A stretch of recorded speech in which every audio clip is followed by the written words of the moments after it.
You're listening to Center. This week, small plane energy.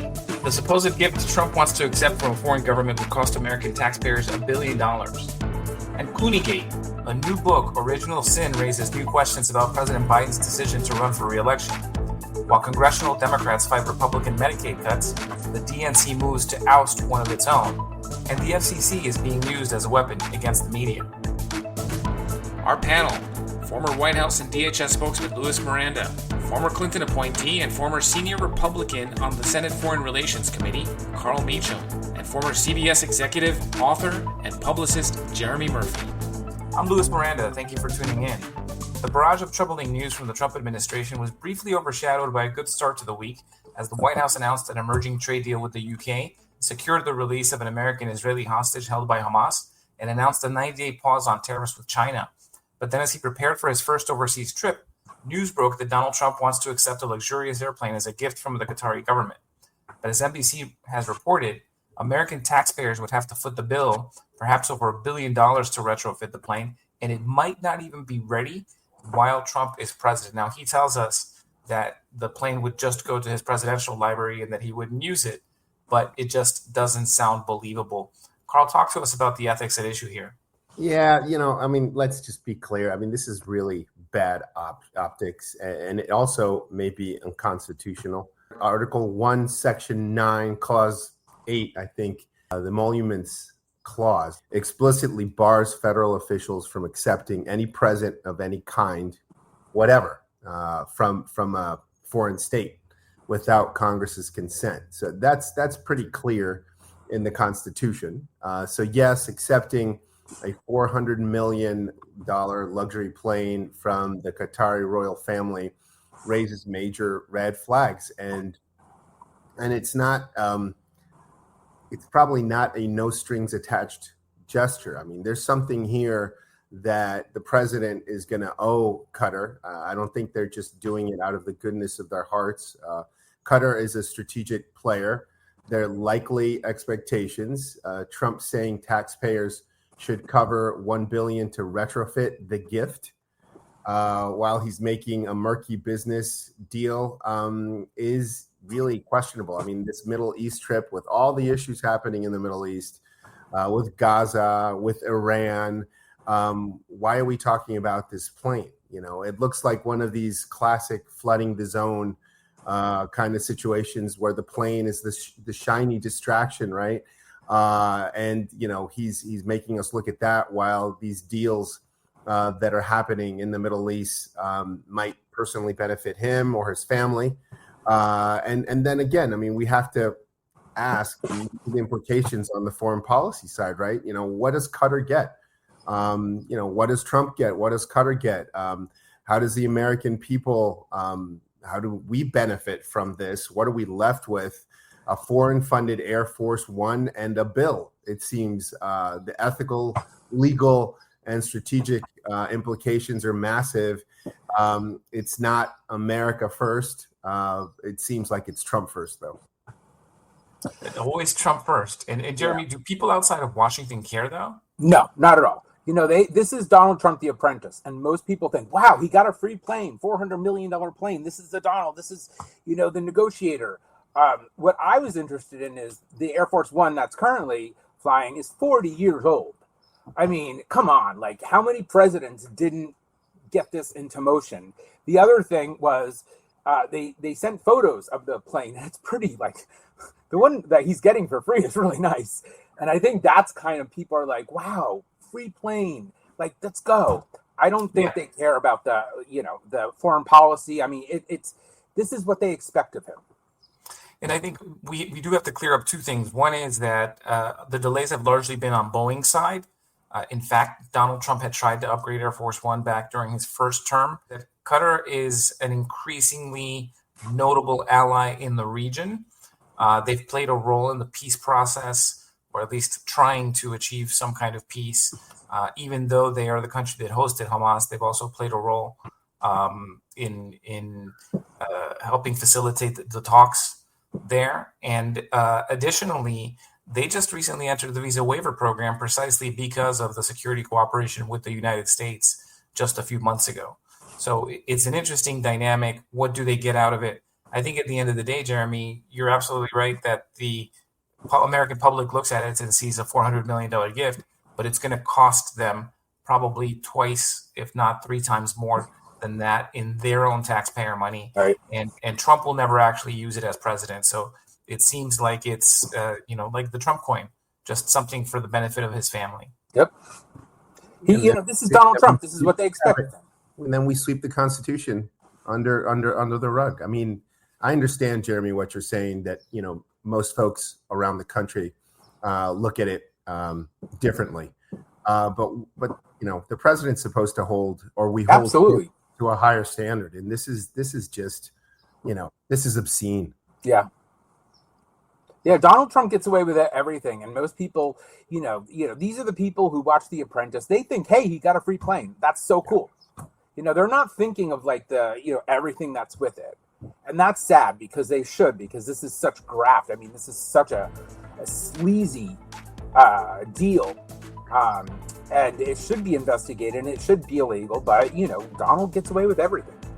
Earlier this week, we also saw a lot of drama unfolding in the House of Representatives. Republicans are doubling down on a budget that would cut Medicaid benefits while increasing funding for deportation operations.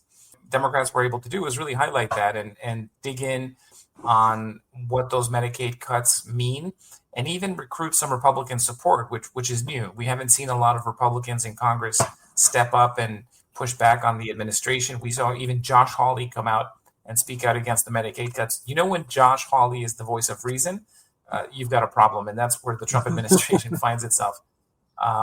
This is a guy who is anything but reasonable. But as congressional Democrats tried to save Medicaid, the DNC seems to be working to snuff out an insurgency from Vice Chair David Hogg.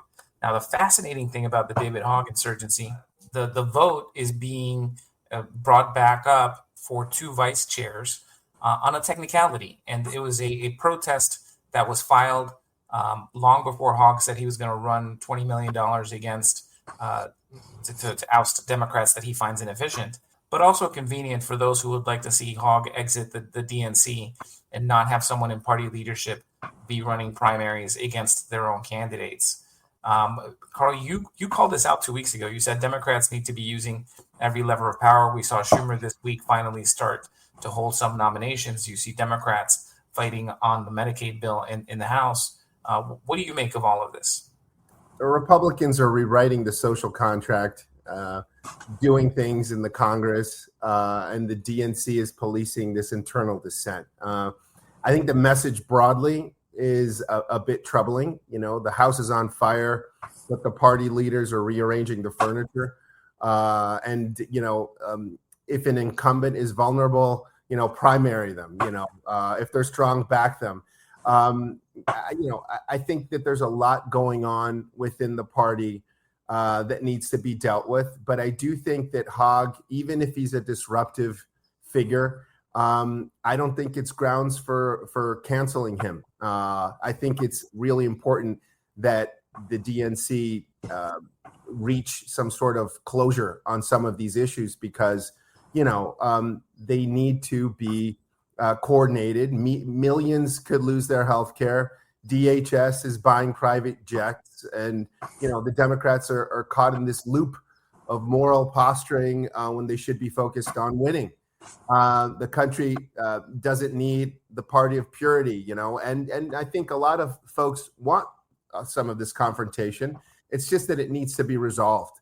It needs to be resolved so the party can be smart, can be effective, can adapt, and can have wins. And here, you would hope that the party could, get rid of some of this animosity, get rid of trying to get rid of folks that they don't agree with, and move forward. I just think that the American public wants to see an alternative, wants to see options, and they don't want to see infighting. And that's really what's happening on the Democratic side. After Parkland, it's sad that we don't know the names of the people who died, but we know him because he did his media tour and then he did the red carpet and he publicized his way into Harvard and he's inserted himself in this. I think he's an opportunist. I don't know why he even got in. But I can't stand him. He runs his own organization. He was able to raise money in the last cycle to help Democrats get elected at different levels of government. And at the end of the day, anything that he's doing on the primary side is through that organization. I think the party certainly erred in not clarifying those rules ahead of his election. And so now one of the other vice chairs who's caught up in this, Malcolm Kenyatta, keeps putting out statements really attacking David Hogg, calling him also essentially an opportunist and saying that he has a casual relationship with the truth. Very smart young man as well. I think that it does illustrate that the party doesn't have a grip on how to deal with this new transition. You had a very spirited debate on the Tara Palmera show between James Carville and David Hogg, but they seem to also agree on some underlying factors of the fact that Democrats just need to connect better with voters. And David Hogg went on Bill Maher and talked about the problems that the party has connecting with young men and the fact that young people are not getting to do what young people should be able to do. He's almost sounding a Fox News line. They were out there celebrating the fact that he spoke up for young men. The progressives who would have you cancel young men and the young man speaking up for young men is going to be really fascinating to watch. Democrats are well positioned. The Virginia gubernatorial race is coming up.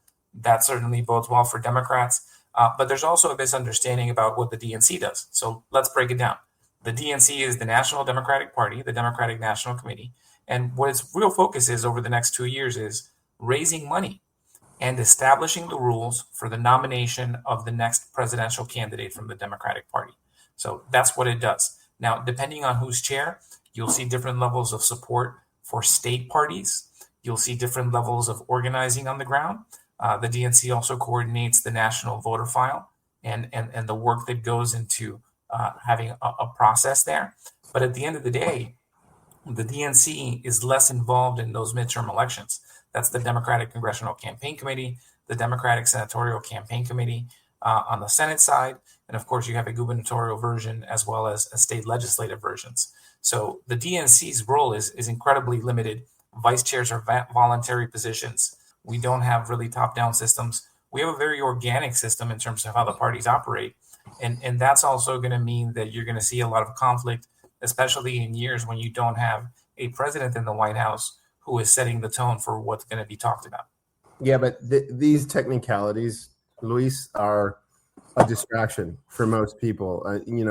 Taking sort of Jeremy's approach, most Americans really don't care. And they want, I think a lot of Americans want a very clear alternative to what's happening in the White House. So, when they see this, they're turned off. And I think, you talked about some of the issues that Hogg was dealing with and the conversations that he's had with different, folks in the media, mayor, et cetera. The issue of maleness, right? A lot of folks were saying that was an issue that was rubbing it in, right? That Fox would highlight that in order to keep the division going on within the DNC. That's what benefits the Republicans right now, is that the more divided the DNC, the better it is for them, because divided, they can't mount a successful sort of response to the Republicans. I really do think the Democrats need to figure this out very quickly. And, there is a midterm coming up. And I think once we get into the fall, it's all really going to be about that. And if they're disorganized, if they're infighting, if they can't get their crap together, if they're defined by the Republicans and not defining themselves as an alternative, even though everyone's predicting that Democrats are going to win the House at least, that could be up as well if they're divided and they can't deal with this these internal divisions. And gender doesn't work for the Democrats. It didn't really work during the last election, and here they are infighting about this gender parity. I don't even know. I was reading it and I couldn't understand what it meant. I just see gender, and this did not work for them. This is a distraction. They need to move on. Yeah. And speaking of moving on, the new book coming out Alex Thompson from Axios and Jake Tapper from CNN. A new book called Original Sin. It raises questions about President Biden's decision to run for re-election and really about his decline over the last few years. One of the premises of the book that's really interesting is that perhaps he should have never run in the first place. Now, I've not read the book yet, but based on the reviews and what's emerged, it seems that that's what the book is getting at, is that he should have never run in the first place, and that those who covered up his decline over the last 2 years are to blame for the Democratic Party's loss and for Donald Trump being in office and doing the things that he's doing. Now, the book was done, according to Jake Tapper on CNN, with about 200 interviews after the election with insiders, most of whom spoke anonymously, which I think is still very telling because it means that people still don't want to be harsh or direct or create internal fighting, even though the campaign is over. That was really fascinating. But I think one of the problems with the book is if you only interview people in the aftermath of an election, 200 interviews after an election when everybody's just has that raw, sore feeling of having just been beaten down in an election that they had wanted to win. But I think it's lazy to suggest that Joe Biden is the sole reason that Donald Trump won. One, I think it lets Democrats off the hook. And we, for whatever David Hogg's problems are, we do need to address the challenges in our messaging. And we do need to start appealing to broader segments of the population. We do need to speak to young people and to young men as much as we do to every other part of the demographic sector of America. And so I think that is a big piece of it, is that you can't get a clear picture of what happened, but also that it's lazy to just blame it on Joe Biden. I also think that it's important to note that Joe Biden was a very successful president. Incredible economic success during his entire term. He pulled us out of the depths of the COVID economy, as well as of the COVID health crisis, got the vaccine distributed and the vast majority of Americans vaccinated, recovered the economy, made incredible critical investments in infrastructure. And yet, when you look back, even on border security, you have Joe Biden actually ending his term for the last several months at lower border crossing numbers than the monthly average that Donald Trump had in 2019. And yet when Democrats are looking at it, all they see is apparently anger. And these 200 who interviewed with Tapper and Thompson seem to just have the knives out for Joe Biden, who dedicated his life into public service. It seems a little bit over the top from my perspective. Clearly, I think he shouldn't have run. I think we can all agree on that. To suggest that he's the sole reason that Donald Trump is president, again, I think is just absolutely lazy. Well, I think also it's, if all this is true, it really is serious. It's like, who is minding the story? Yeah, we saw the accomplishments, but, if this guy didn't recognize celebrities and like some of the anecdotes I've read, that's serious business. I mean, the commander-in-chief isn't there. And so who was running the country? And I didn't even think of these. I didn't really think it was an issue. And then I started reading more about from the book, and it's really serious. I mean, this is something that really we have to look at. Yeah, I mean, look, I supported President Biden because I believe in democracy, rule of law, believe in the Constitution. But the Clooney moment, as described in the book, that he didn't recognize him, that's a real issue, and that's a very serious issue. I think the book makes clear that Biden's decline wasn't a secret, and staffers saw it, and everybody was talking about it, but no one had the courage to act. And that silence, that deference, is what handed the presidency back to Trump. Despite the legislative accomplishments that you're highlighting, Luis, loyalty is what prevailed, and I think it was a dear election. When Biden forgot names, when he appeared frail, when it became clear that he wasn't up for the rigors of the campaign, his inner circle should have, or had the duty to tell him. And instead, they waited too long. Then Kamala Harris came on, and she was thrust into a race with almost no time to define herself, no open primary, no buildup, just a rush to salvage what I think now, I guess, looking back, right, was could have been avoidable, right? This is how we think now, right? But if Biden had stepped aside, after the midterms, the party, might have had a real shot. Instead, staffers chose comfort, I think, over courage, and voters paid the price. And Trump didn't win the race. I think Democrats lost the race. You talked about messaging.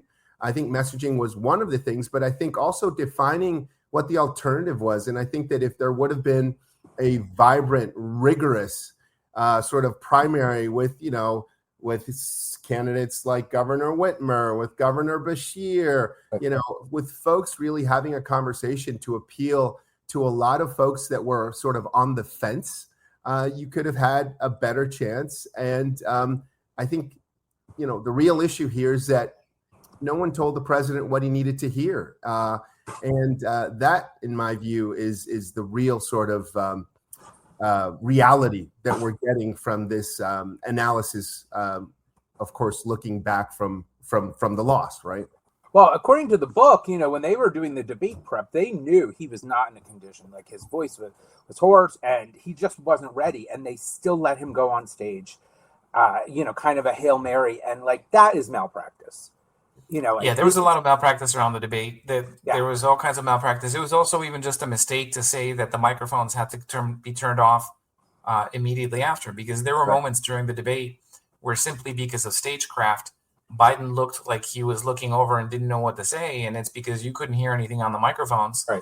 And he's hearing Donald Trump still saying things that he is listening to. And that's a problem. I mean, Howard Dean 20 years ago around that scream in Iowa, he's still out there trying to explain how, the TVs didn't capture how raucous the crowd was and how much they were into that. And I think that was part of the problem, was also the technical issues. But clearly he wasn't prepared for the debate. Nope. And they let him out to get out there and deliver.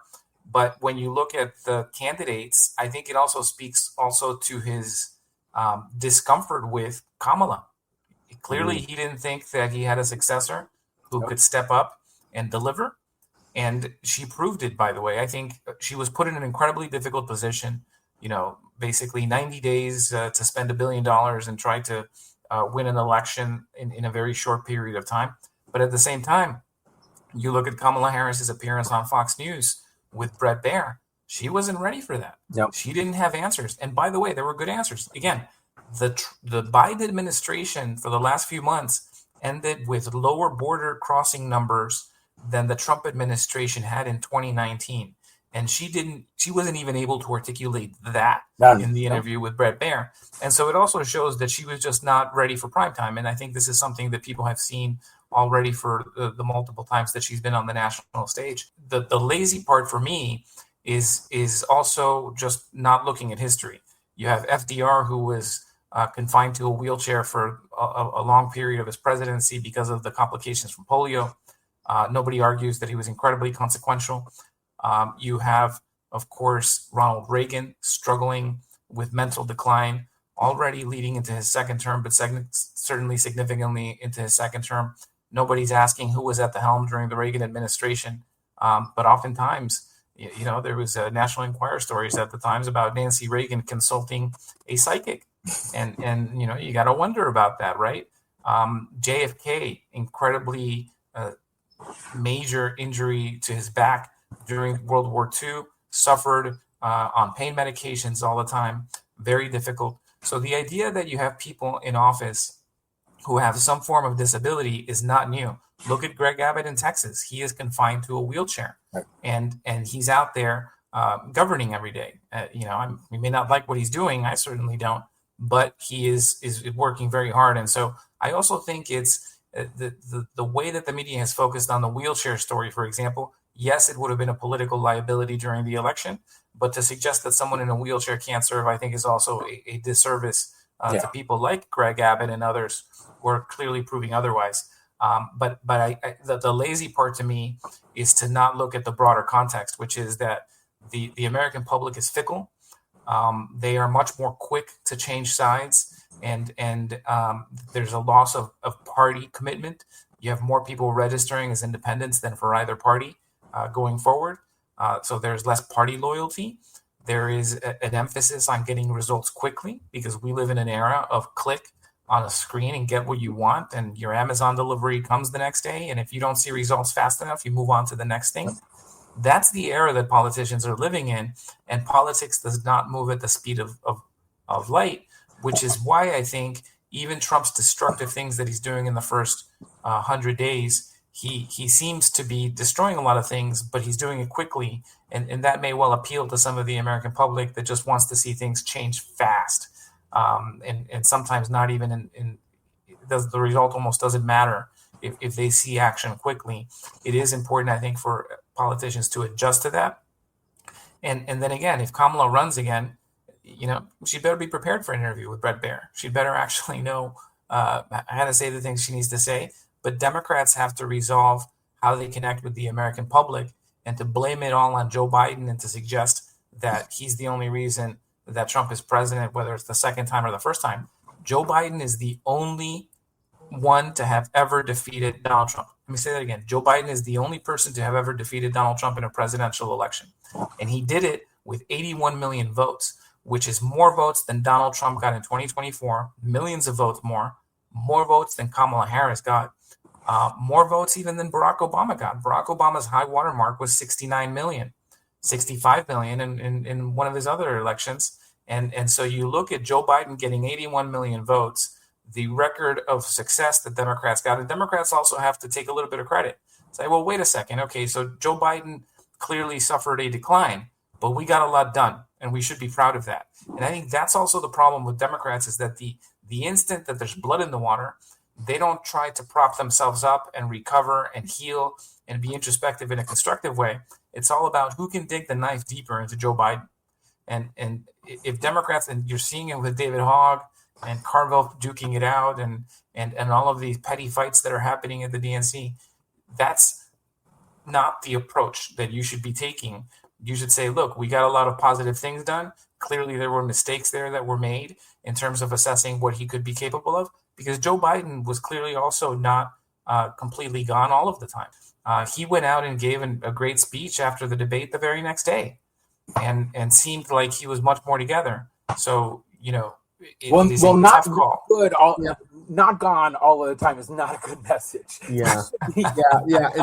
And a couple of other things. And obviously, a lot of these things are very personal, Luis, as you've highlighted, right? And folks who have a connection to the president defend him strongly, and they should, of course. But the other part is the well-being of the country. And I think there's obviously the legislative side of governing, right? Or the everyday side of governing. And then there's the performative side. And on the performative side, he was failing. And it was very clear. And, as you said, voters are fickle. But that also highlights the fact that voters are up for, they want to see what the options are. They want to see what the alternatives are. Party loyalty has changed a lot. People now are looking for, who's going to compete for their vote.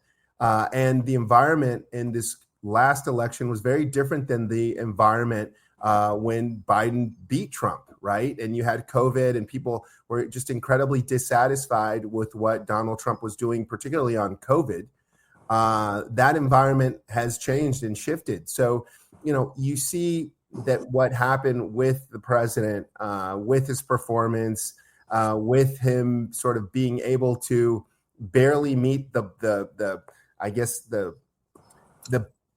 most minimal performative aspects of the job weren't enough. And I think a lot of folks, again, are looking for these alternatives to address how they feel right now. The Rust Belt, that's an aspect that's important. Those voters, folks that didn't do well in the economy. I remember the conversation that was out there for a long period of time was, and you had the administration say this over and over again, that the economy was just great. And you had folks really, really not doing well with the economy. So it wasn't just a message issue. It could have been viewed by many as these guys really don't understand who we are and the issues that we're dealing with. And they, again, made the choice to go with Donald Trump because he was at least speaking to their concerns. And we know what the problems are with Donald Trump because we're living them right now. But the alternatives between Joe Biden and Donald Trump were fairly clear. And then when you had Harris come in at the last moment, I think Americans wanted to go with something that was more exciting to them than Harris was. You know what people heard in that debate when Biden was, going on and on about something, and Trump says, "I don't know what the hell he's saying. He doesn't know what he's saying." That played right into the Sleepy Joe. Yeah. I mean, they couldn't have. This was a gift wrap. It was. And look, no argument there. The president, let me say it clearly, the president should not have run for re-election. We should have had a spirited primary on the Democratic side. I think it's easy to say that now in hindsight. Right. I think when you're in a second year and you won again by the most votes in history, 81 million, you've had incredible legislative success. And by the way, you shocked the country and the world by holding back a red wave during the midterms, because the red wave never materialized in the midterms. Every president loses members of Congress of their party during a midterm election. Joe Biden held the line. And so at that moment when he's having to make that decision, the decision is, do we continue this success that we're having, right? If you think about where he and his advisors are at that moment, or do we say we're not running and immediately become lame ducks and our entire legislative agenda, which is good for the country, basically grinds to a halt while a presidential election unfolds for the next 2 years. I think that's part of the problem with the way we run presidential elections in the United States. We have a dynamic where basically you're going to be running for such an extended period of time that you make the office itself almost unable to do the things that it should be doing. And so that's part of the problem. But you have to remember that when the decision was made, things were going much, much better. Even by John Favreau's account in the book, according to reporting, he saw him in late 2022. He was in great spirits, gave his family a tour of the White House, was telling stories, great. And it's a little bit over a year later when he sees him and he notices that decline. That period is significant because the decision to run again happened pretty closer to 2022 than it did to 2024 when he saw the decline. Yeah, so but I think hindsight is 2020. Yeah, but Luis, I voted for President Biden thinking that he wasn't going to run again. I vote because I wanted to right the ship. And I think a lot of Americans felt that way as well.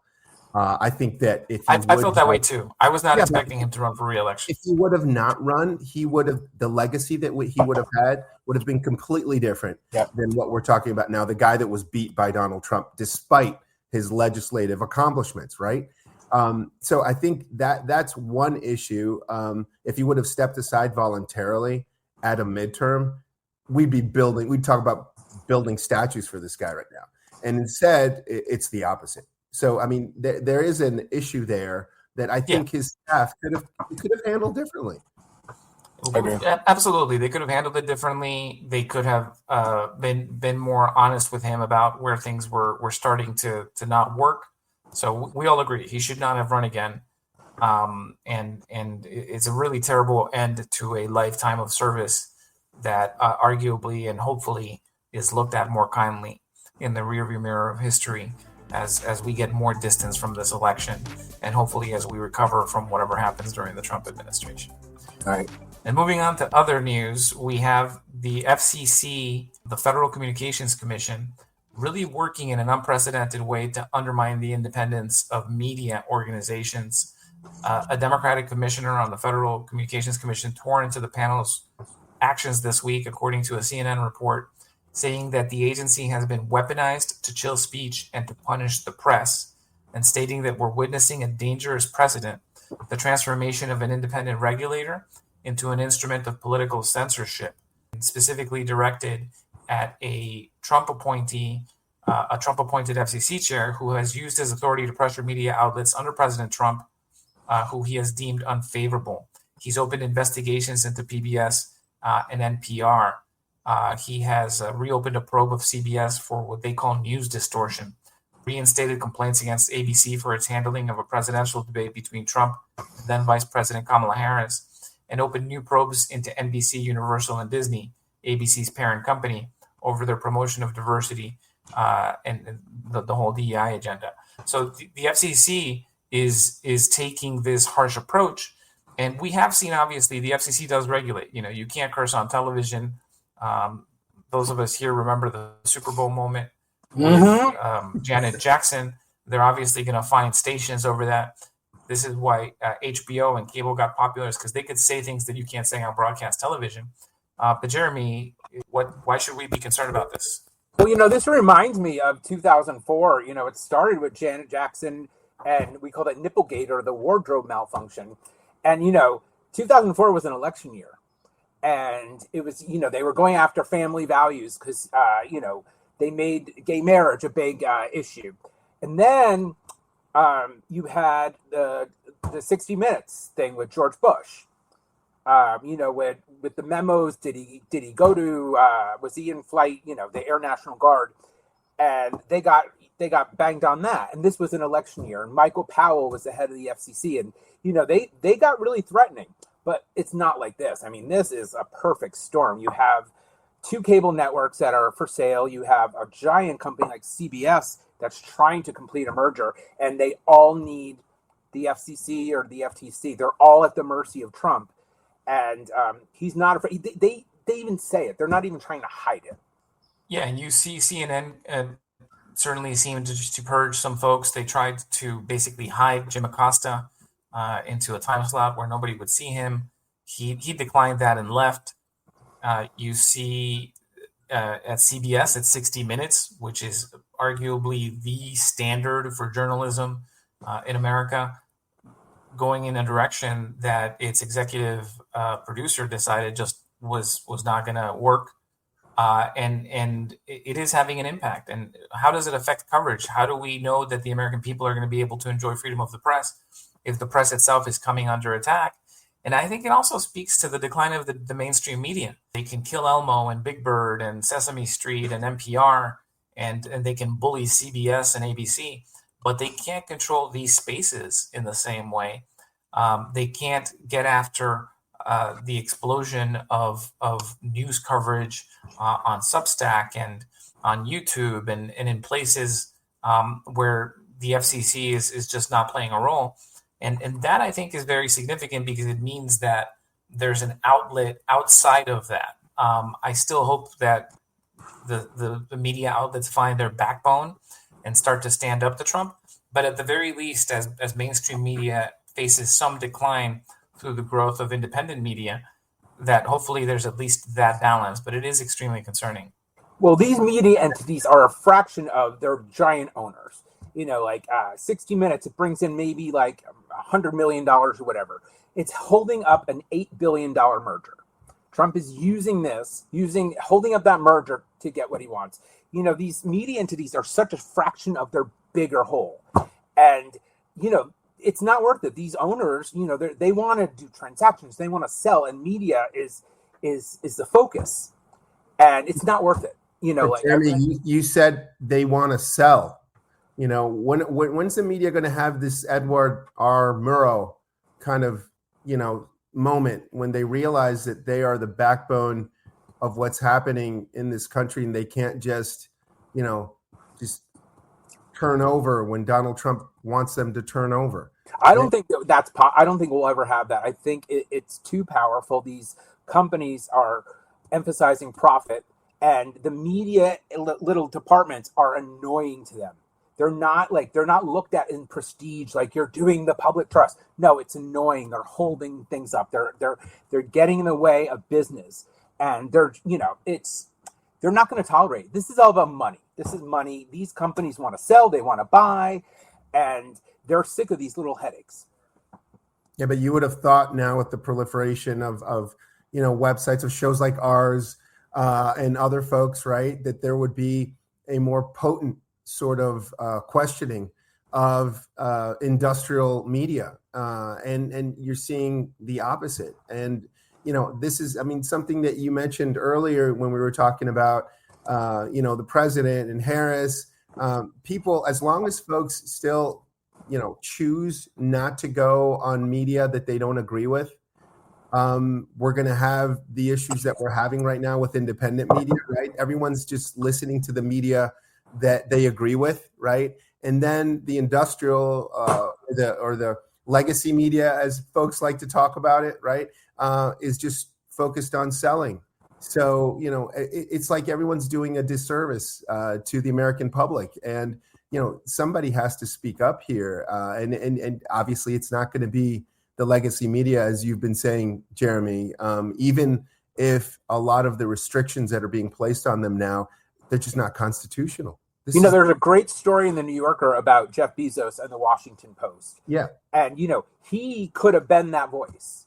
And instead, the Washington Post is a giant headache for him. And you see it. He would wash his hands of this because it's so small to his bigger platform. And, he's sucking up to Trump and because he wants the bigger transactions.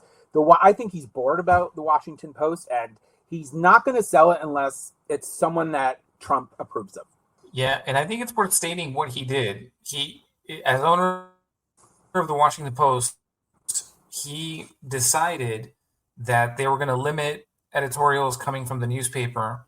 He wrote in a memo to staffers, "We're going to be writing every day in support and defense of two pillars, personal liberties and free markets."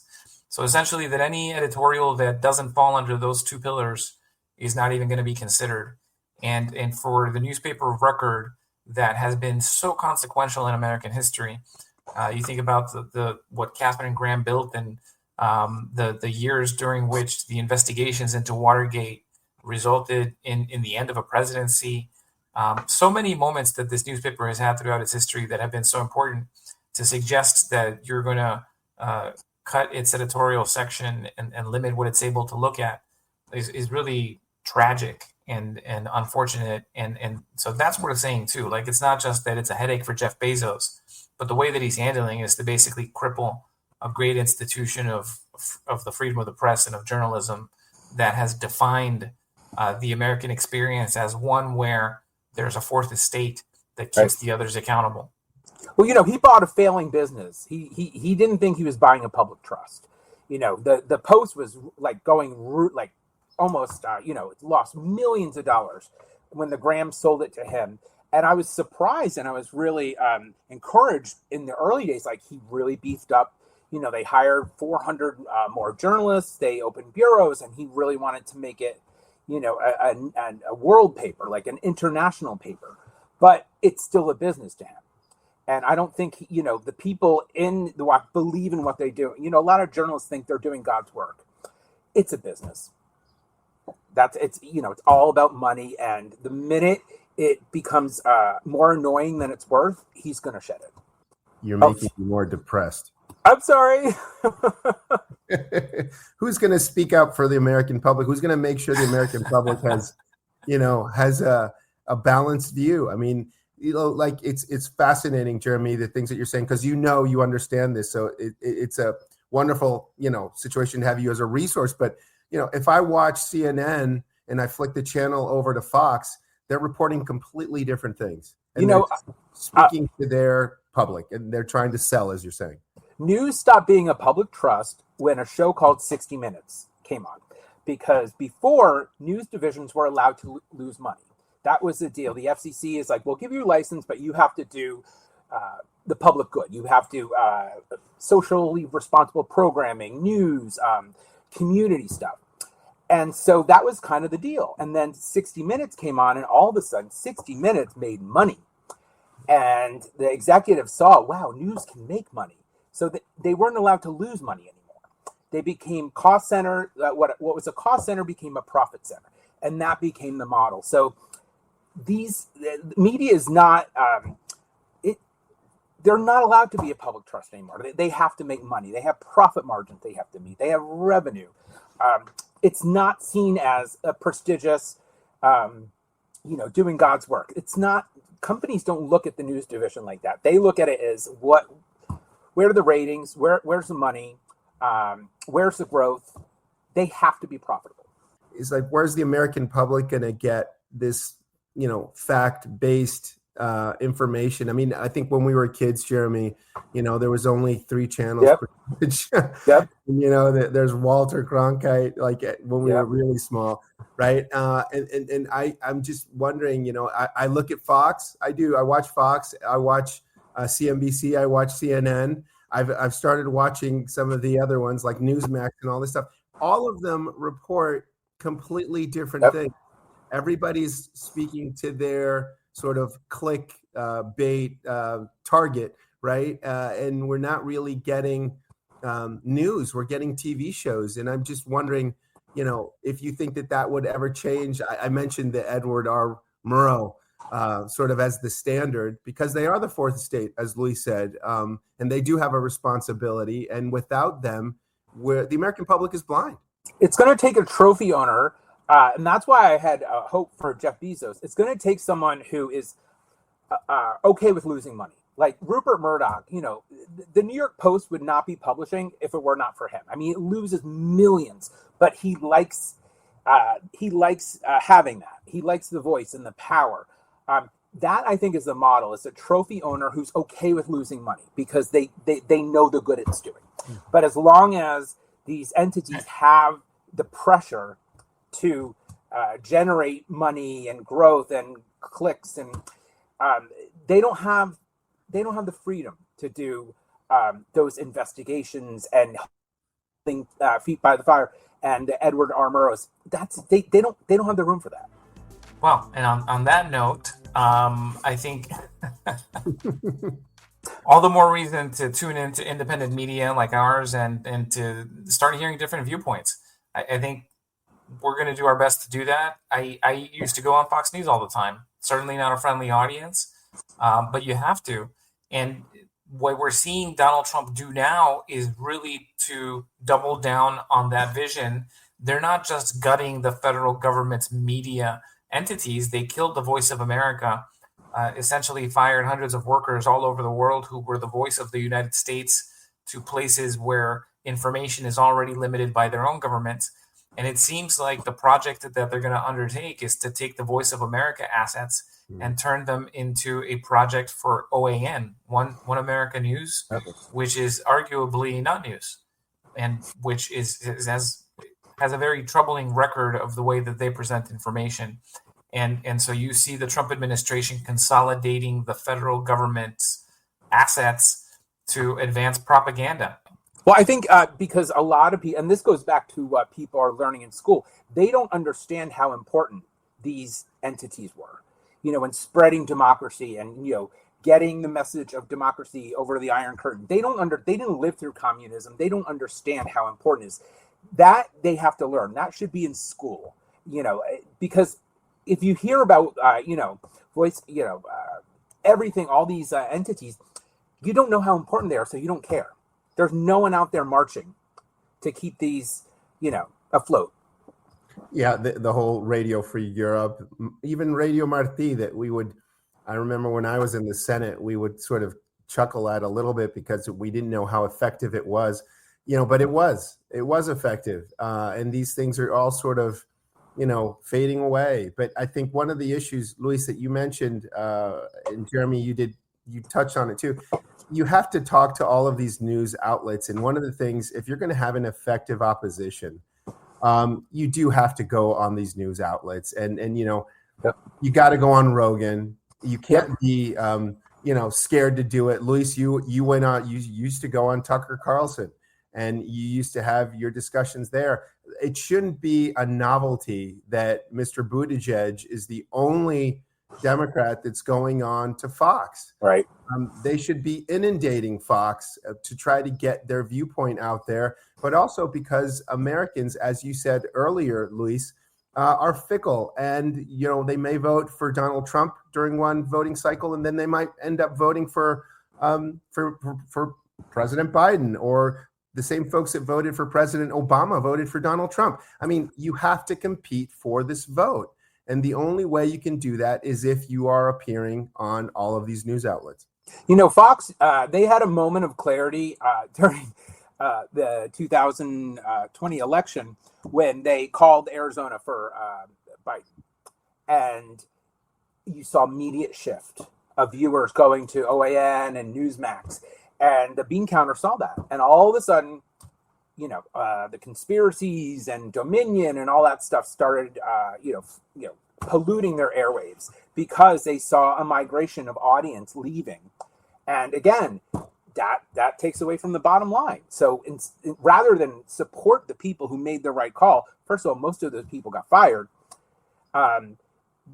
They polluted their airwaves with lies. They knew, even the emails from the Dominion trial, they knew they were lies, and that's why they had to pay like $1 billion settlement. And it's not just the syndicated portions, because you look, it used to be that they'd make the case. I think Luis, you and I might have had this conversation. They'd make the case on Fox, that the opinionated portions of Fox were Hannity, or, was the syndicated TV. But if you watch regular news during the day, it's all slanted. All of it is slanted. Yep. And they called it entertainment. They tried to divide it as the entertainment division. Yeah, but you can make the case that if you watch CNN, it's slanted too. I mean, it might be more comfortable if you have a viewpoint that you share and you say, okay, it's not slanted. Like, I listen to NPR. I listen to, a lot of public broadcasting, but I have friends in states like Kentucky and Ohio, right, that say to me, that's biased. Again, it's up to us to sort of have a diversity of these news outlets, but everybody's doing it for the click. As Jeremy said, they're doing it for the money. So, we need trophy owners. We need to get these billionaires, appeal to their patriotism and say, this is what we need. This is how you can heal America, is let journalists be journalists and really tell the news, and let whether they lose money or not. That's the model. Look, I think if you look at CNN, it's arguably the most balanced. Fox, obviously, very far to the right. MSNBC now is essentially a lot of people enthusiastically agreeing with each other on the opposite end of Fox News. And I don't know that everybody processes that when they're watching these shows. So I think that's also important for people to understand that a lot of these companies are trying to make money. They're trying to generate interest among a particular base, and they're not necessarily hewing to journalistic standards. But to close this out, I'm reminded of Churchill when he talked about the Iron Curtain descending across the continent of Europe. That's essentially what we face as we see these media institutions under fire, as we see people being attacked for free speech, is, from Washington to New York to Florida. You're seeing an Iron Curtain descend across the continent, and that's really scary. Would love to end on a more optimistic note, but that's the reality of where we need someone to write a long telegram and talk about the messianic movement that we're seeing in the United States around MAGA and what it means for the future of this country. And hopefully people stand up to that and help us move forward. Any final thoughts? Yeah, I would just say one thing, and you said it very well, Luis. I think we have to ask why. Why is MAGA so attractive to so many people? And that's another conversation, Luis. But what you're saying, do that for the next episode. What you're saying preview that now. What you're saying is exactly right. Why has this taken a hold? Why is this getting so much traction? You talked about the major cities, city centers, right? And why aren't we talking about what's happening outside of those city centers, which I think is another aspect that's so important when we look at media and the commercials that pay for the media. It's amazing to watch the commercials that pay for media on the different channels that we spoke about, and the things that we in a Washington, D.C. or New York or Chicago, the things that we buy, the reality that we have is reflected in the things in the media that we watch. So much of this has to do with understanding what's happening in other parts of the country. And I think you put your finger right on it, but I think we have to understand why. Why is this happening, and what can we do to sort of bridge the gap? I agree with that. I have faith in the American people. I think we'll come back from this. I think people will react to it. I think people will see the problems. They'll recognize that their democracy is fading. I'm not ready to give up on the American dream just yet. And the minute Rupert croaks, those kids are going to sell Fox News so fast. It's a problem for them. You said it, $800 million lawsuit they had to settle. Yeah. There's more of that in store, the way that they cover things. I mean, the kids are ashamed of it. There's one that is kind of on Rupert's side, and they're trying to change the will. But they understand, like Elizabeth and Lachlan, they understand the rot that Fox News has really brought onto this country. They understand that it's culpable. It's really hurt America. I would just say one thing. Again, another TV show, it could be another podcast, right? Was if the media is reflecting what they're seeing out there, or if the media is sort of orchestrating. Because, when we hear this conversation, Jeremy, and you've said it well, right? You're saying, they're putting out rot, okay? When you go to some parts of the country, you can make the case that the media is really speaking to what they're hearing in those parts of the country and just bolstering it. Again, that could be another podcast, but I think it's really important to understand that. Are they just reporting what they think Americans want to see, or are they telling Americans what they should be caring about or listening or viewing, or what their views should be? Right. Yeah. Everyone should watch Anchorman too. All right. And on that note, thank you, and we'll see you next time. Absolutely. Great. Thank you for listening to today's episode of Centered. Subscribe and stay tuned